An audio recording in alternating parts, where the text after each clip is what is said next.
Hello beautiful people, welcome to my Hearthstone channel and to another episode of the vlog. And today, a very cool one, I'm going to show you the decks that I've drafted for the launch of the new expansion, the Witchwood. So without any further ado, let's just jump into the decks.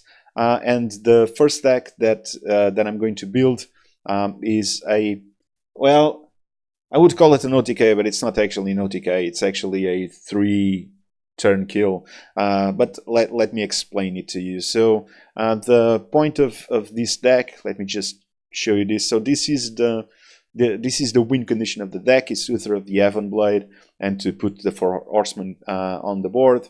But instead of having like a very strong control shell, which usually these decks have, for the most part it has like a tempo shell with things like Shielded Minibot and Righteous Protector and things like that. I've added also a number of cards that will heal and do things of that sort, like Shieldblade Champion, with the purpose of continuously building the board and buffing it and so on and so forth. Why the buffs? The whole idea of the buffs is to have Linessa, Sansoro at some point, and with at least one Spike Reach Steed played, so that I can play Uther and just move forward from it. The idea of Blackwalled Pixie here, and hence the 3-turn kill, is to play one as soon as and then play another horseman. So over the course of two turns, I will have 2 horsemen up. At some point in time, that is simply going to happen, and then if I have 2, I can just play the Blackwalled Pixie and finish the game there, hopefully surprising my opponent.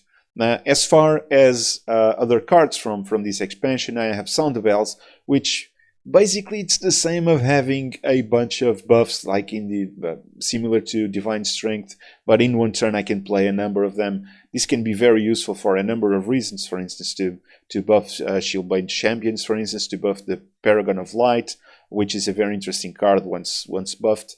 And over one turn I can do I can add a bunch of tempo with this card, and at the same time I'm actually fueling Linessa at some point. So it's a cool idea, I think, something that I'm looking forward to test and see what happens.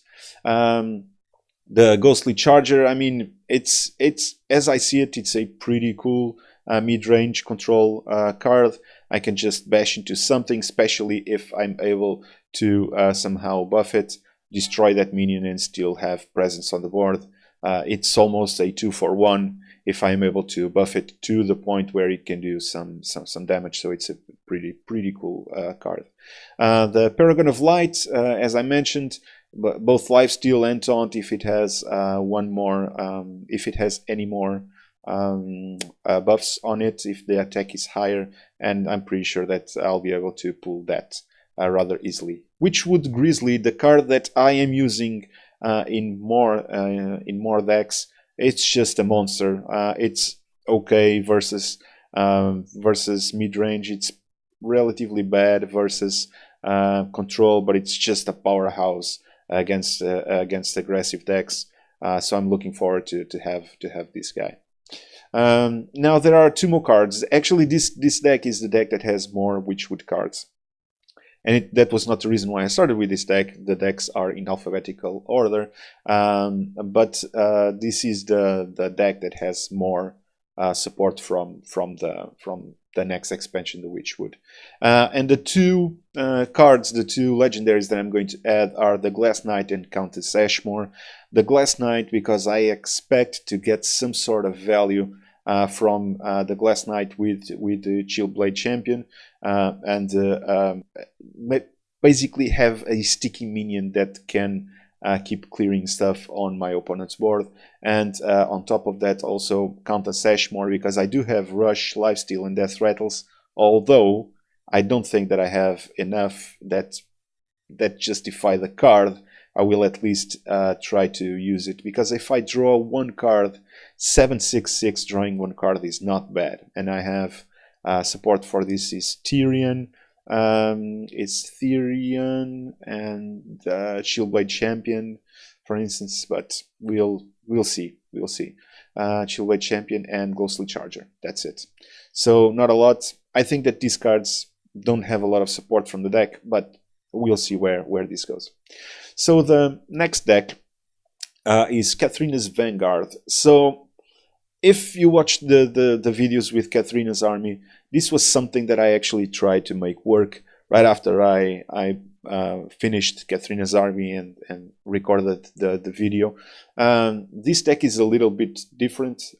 For the most part, the idea is to cheat out with Silver Vanguards and with its with the Death Rattle of Silver Vanguard using the Seeping Oozling, get a bunch of 8 mana minions. However, as you can see, I only have 3 8 mana minions only in a Hearthstone deck. 3 8 mana minions, but the whole idea is to try to have a bunch of them using the Dire Frenzy. So as soon as I can have a charged Devilsaur on my board, I will Dire Frenzy it with the expectation that I will be able to somehow cheat it out again with Silver Vanguards and so on and so forth. So this is going to be a very tough cookie to play if I happen to have the 2 charged Devilsaurs in my hand, because basically the win condition is in my hand and I really don't have a way of playing it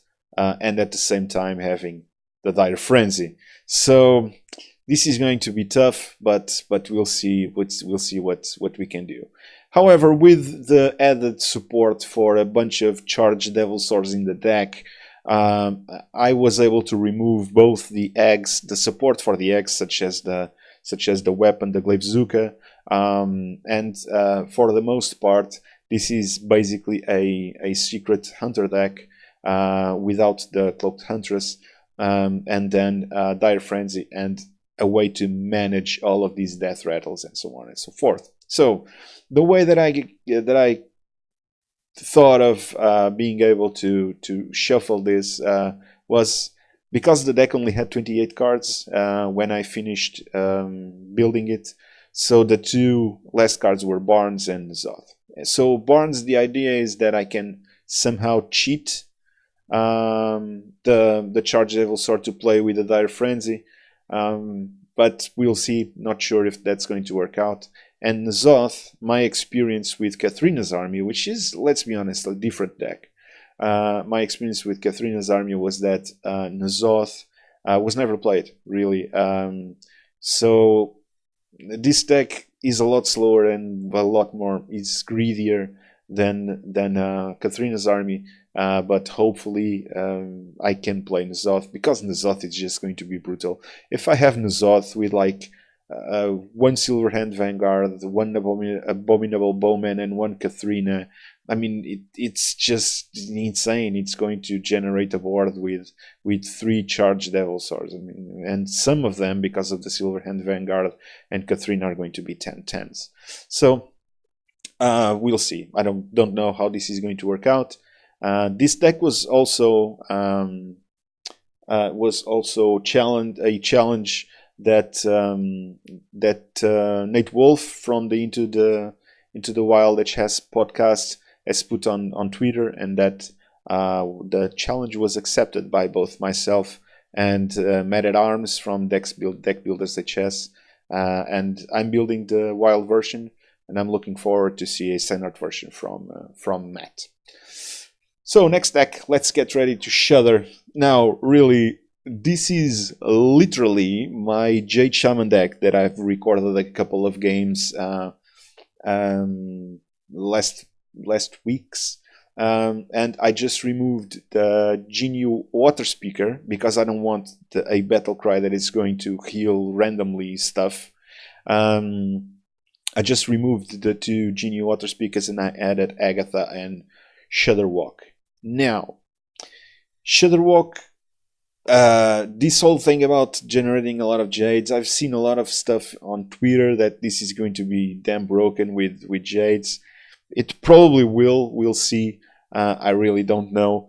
But it will do a lot of weird, interesting stuff. However, Shudderwalk can be a problem with the Grumble World Shaker.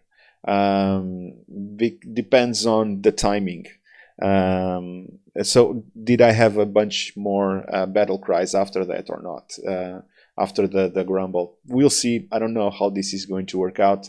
However, it is very interesting to think that Shudderwalk does give this deck one thing that it did not have, which is a comeback mechanic. So if my board is cleared and I have really nothing on board and I have this in my hand and I've played some Jades, this guy is going to do some work because he's going to rebuild the board.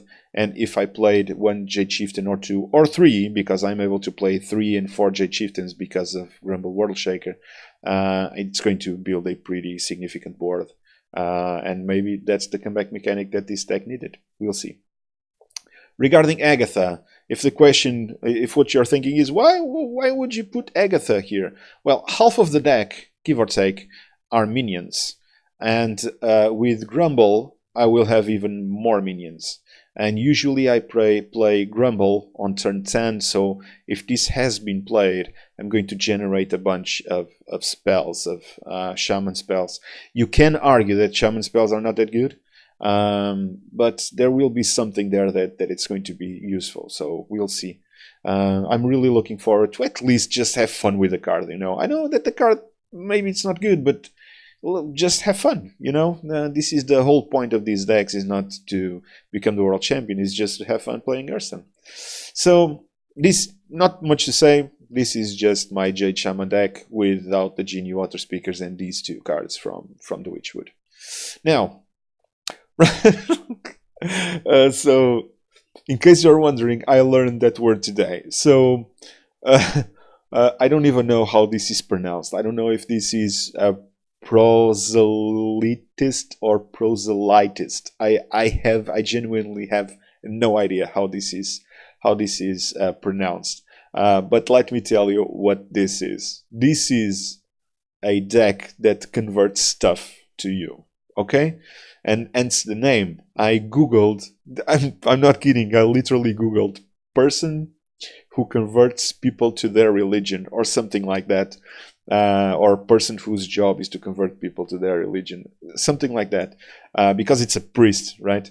And this word came out, and then I investigated a little bit, and in fact, this is someone that converts other people to do other stuff.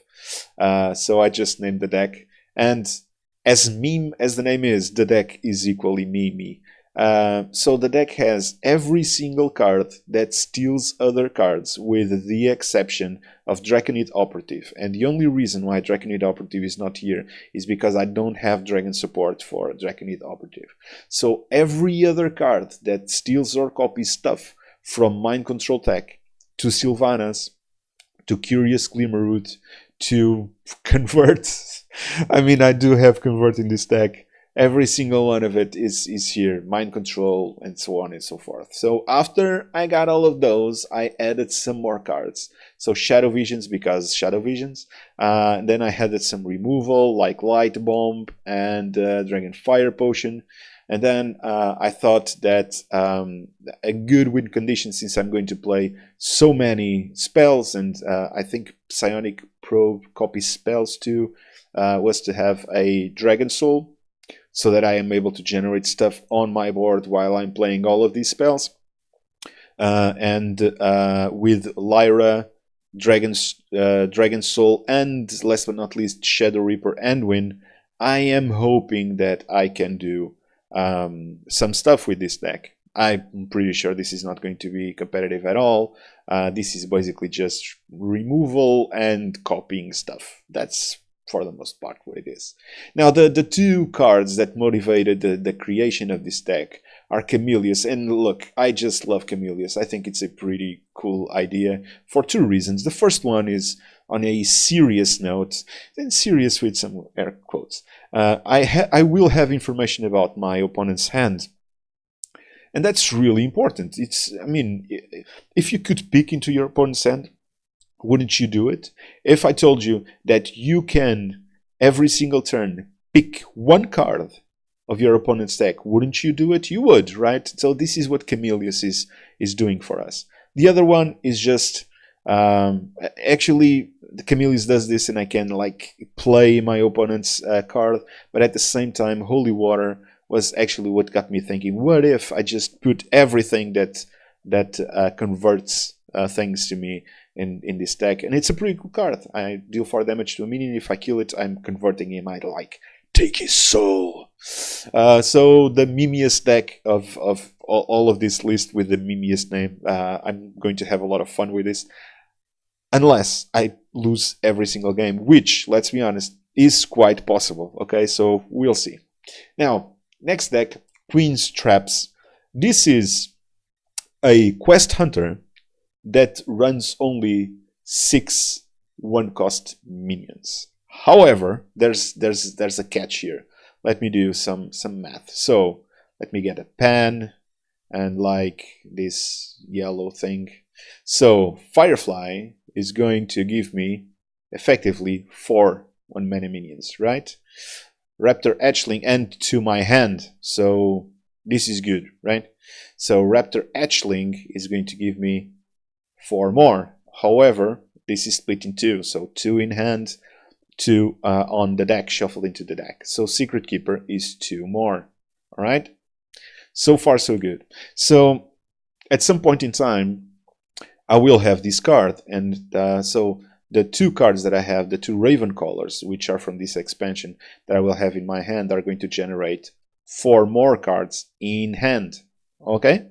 So, and last but not least, if everything else fails and things are really not going my way, I do have Stitch Tracker right here that allows me to copy 1 minion from my deck. So I can get Ravencallers, Fireflies, Raptor Hatchlings, things like that. And I do have the Tol'vir Warden right here. So between these cards, I am able to generate 15, 16 total 1-cost cards with only 6 1-cost minions. So I think I'm good to go. I think that the math is like I need 16 or 18 or something like that to guarantee a quick quest completion. But the honest truth is that I don't want a quick quest completion. I want like a more mid-range game because the 1-mana cards that are going to be generated by Queen Carnassa are pretty strong. And Dire Frenzy. So Dire Frenzy will allow me to do stuff. Will allow me to put very cheap overstated minions, even more overstated, that draw cards into my deck. So the beasts that Queen Carnassa are going to create are 1 mana, 4/3, if I'm not mistaken, and then they are going to be 7/6 for 1 mana that draw me cards if I play them with Dire Frenzy. Isn't that cool? So I think that there's something to be tested here, and I'm really looking forward to test this deck. So last but not least, Wing Blast. Wing Blast, I'm going to have a lot of very cheap minions, and later on a lot of biggish minions. So trading on board is something that is going to happen quite often, and someone is going to die. So this card allows me to have even more removal.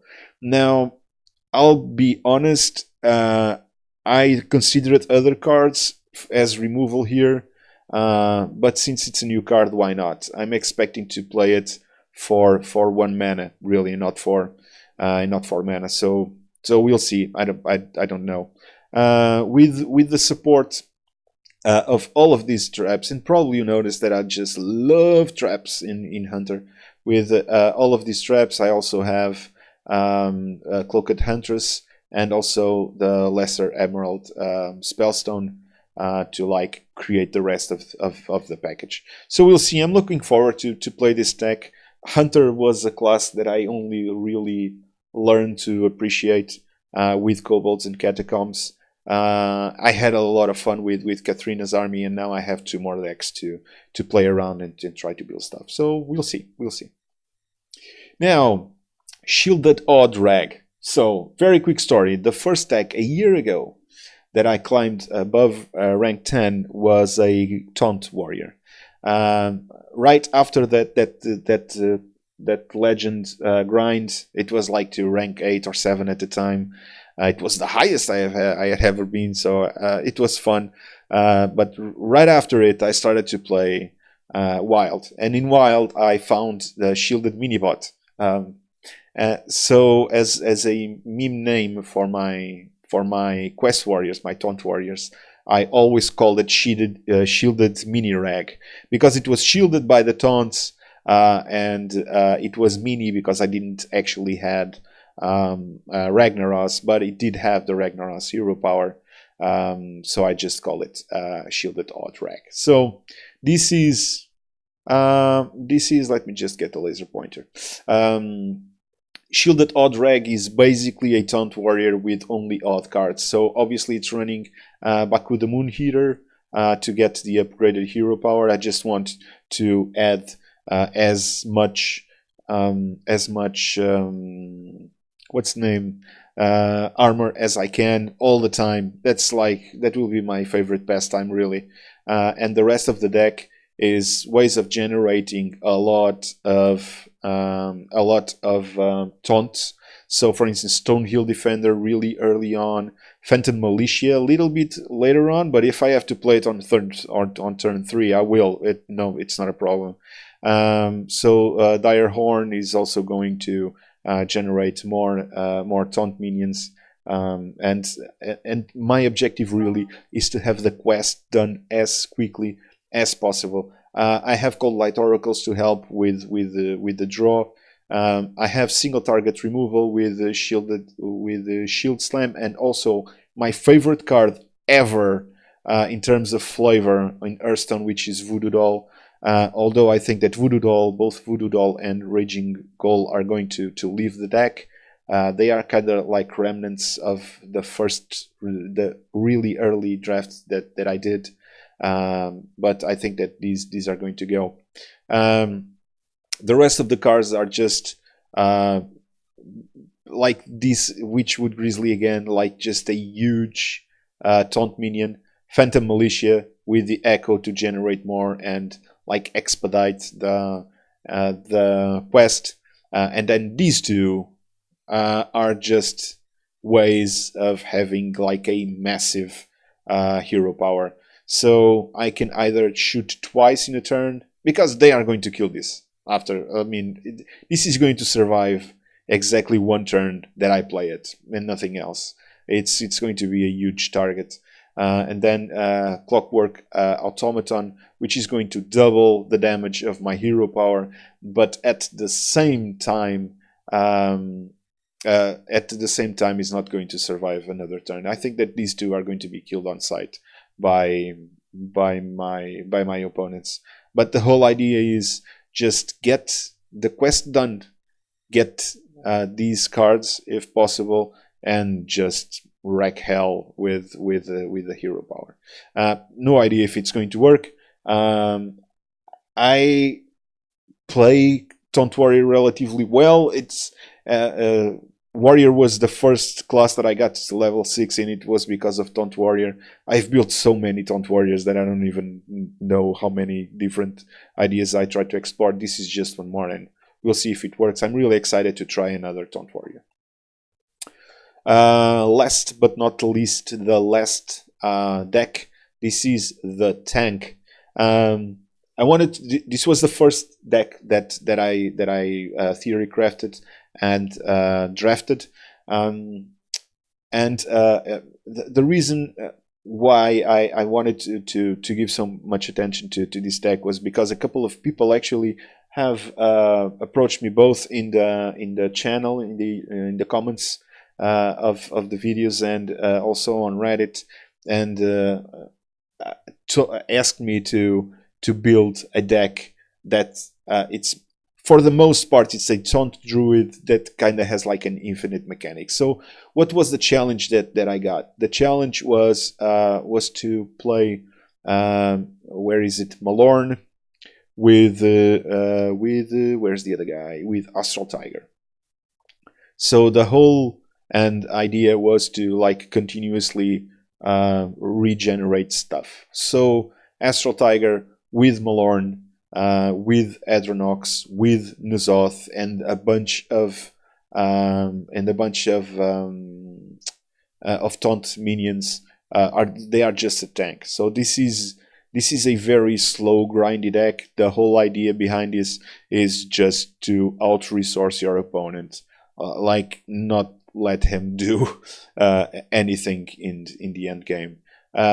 So to be able to do this, I also wanted to add a bunch of armor, hence the name the tank. So we have the taunts, we have the continuous minions coming up.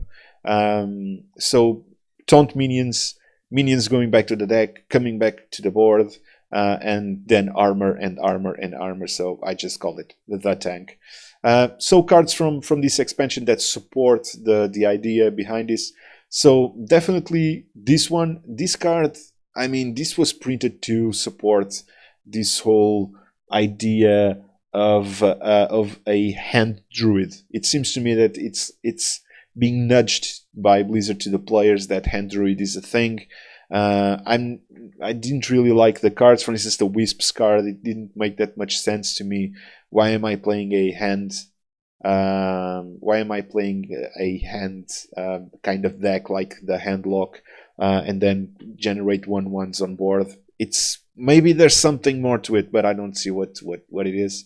But anyway, I will have a number of cards in my hand for sure. So drawing a card and then having 1 armor per each, even if it just generates 3 or 4 armor, is good, because I'm fueling the Lesser Jasper Spellstone, by the way. So Witching Hour, summon a random beast that died in this game. Let me tell you, one of the beasts that this deck has, Witchwood Grizzly again. So even if I play this against a control deck and I play the Witchwood Grizzly like a 3/3 beast with taunt, when I call it with the Witching Hour, it's going to be a 3/12. That's it. It's like Big Priest all over again. You know, it's like a small thing that it becomes big as soon as I like resurrect it. So the Oaken Summons, to get the Oaken Summons is going to get either Ironwood Golem or Astral Tiger, which I'm more than happy to play any of the two. So nourish for either ramp or draw. We'll see where this goes. And then, like the big guy, so Grizzly Guardian is always going to get me an Astral Tiger or Ironwood Golem from the deck, and so on and so forth. That's the whole idea of the deck, is like continuously like grow armor, get stuff in hand, put stuff on board. That's the whole idea. Is it going to work? I genuinely have no idea, but we'll try, right? It's going to be fun. So these are the decks. That's all I got. I hope you enjoy the ideas. If you have anything to say about the decks, the cards, some of the ideas for the win conditions, or stuff that you believe that I could be doing with these decks, let me know, because these are drafts. These are going to have a lot of work before they are actual decks. Okay. One last thing, just like with the last expansion with Kobolds and Catacombs, I'm releasing this on Wednesday, this video. Friday the game is going to be available in Europe. I will be opening packs with my family, and the next Monday, the first video, so the last video before the release is this one. The first video after the release is the pack opening video, which I had a lot of people asking me if we are going to do the video with the family opening the packs. Yes, we are, on Friday, and now we'll post it on Monday. I hope you enjoyed this Theorycraft video and the decks that I expect to build. And if you have anything to tell me about it, I really want to hear from you. So until Monday with the pack opening videos with the family, Bye bye.